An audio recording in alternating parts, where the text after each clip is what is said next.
Wah, hai hai hai hai ya. Wah, hai hai hai. Jangan lupa datang Taman Sri Bayu Yes. Sebab apa? Yes. Sebab ready stock lah, barang banyak stok ni. So banyak pilihan. Nanti dah tak ada, menyesal, terlepas. Okay, bye-bye. Banyak pula bebel dia. Hai, hari ni saya singgah dekat Taman Sri Bayu sebab nak tunjuk ada frame ni. Ni satu set ni.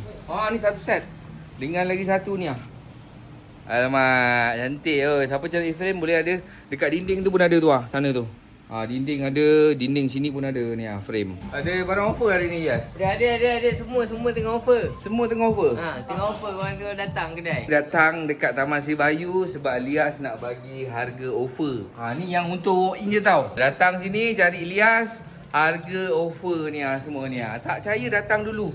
Korang nampak signboard tu, signboard tu? Ni. Bandar Belok Taman Sri Bayu ni. Ni Taman Sri Bayu.